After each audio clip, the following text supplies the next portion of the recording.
ഈ ബഡ്ജറ്റ് കൂടുന്തോറും നമ്മളുടെ കോസ്റ്റ് പെർ ലീഡ് കൂടും. മെയിനായിട്ട് തലഞ്ചി ഏറ്റവും കൂടുതൽ ഫേസ് ചെയ്യുന്നത് നമുക്കൊരു ഡേറ്റയുടെ ഒരു സഫിഷ്യൻസിയാണ് ഏറ്റവും വലിയ പ്രശ്നം.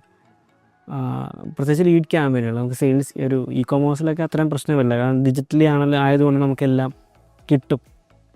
ഒരു 1000 ഡെയിലി ബഡ്ജറ്റിൽ നിന്ന് 10,000 എത്തുമ്പോൾ എന്തൊക്കെ ശ്രദ്ധിക്കുന്നു സിമ്പിളായിട്ട് പറഞ്ഞു? ഓക്കെ, 1000 10,000 അപ്പം നമുക്ക് അവിടെ ചെയ്യേണ്ട ഒരു മേജർ കാര്യം എന്ന് പറയുന്നത്, ഈ ക്യാമ്പയിൻ നമ്മൾ 1000 ചുമ്മാ ഒരു ക്യാമ്പയിൻ നന്നായിട്ട് പോയിക്കൊണ്ടിരിക്കുന്നു. അപ്പോൾ ക്ലയൻറ്റ് വിളിച്ച് പറയും ചില ദിവസം നമുക്ക് ഒരു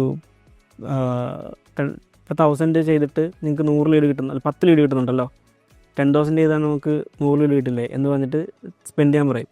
പക്ഷെ ഈ ബഡ്ജറ്റ് കൂടുന്തോറും നമ്മളുടെ കോസ്റ്റ് പെർ ലീഡ് കൂടും.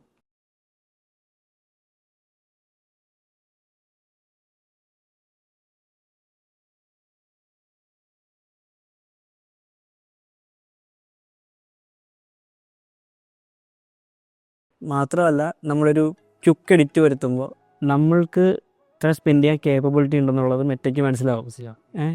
കാരണം നമുക്ക് അത്രയും ഓഡിയൻസിനെ മെറ്റ ഫൈൻഡ് ചെയ്തുകൊണ്ട് തരണം, അതിനുള്ള കോസ്റ്റ് അവരെന്തായാലും എടുക്കും, അത് നമുക്കവരെ കുറ്റം പറയാൻ പറ്റില്ല. ഓക്കെ, ഇപ്പോൾ ഒരു പർട്ടിക്കുലർ ഓഡിയൻസിലേക്കായിരിക്കും ഈ ക്യാമ്പയിൻ പോവുക. അപ്പോൾ ഇവരെ പോലുള്ള ഓഡിയൻസിനെ കണ്ടുപിടിക്കുക എന്ന് പറയുന്നത് ഒരു പ്രശ്നമാണ്. അതൊരു സ്ട്രഗിളായ പീരീഡ് ആയതുകൊണ്ട് തന്നെ കോസ്റ്റ് എന്തായാലും കൂടും. മാത്രമല്ല നമ്മളൊരു ക്വിക്ക് എഡിറ്റ് വരുത്തുമ്പോൾ ക്യാമ്പയിൻ വീണ്ടും ലേണിംഗ് സ്റ്റേജിലേക്ക് പോവുകയും അത് കഴിഞ്ഞിട്ട് നമുക്ക് പിന്നീട് ഒന്നേന്ന് സ്റ്റാർട്ട് ചെയ്യുകയും ചെയ്യും.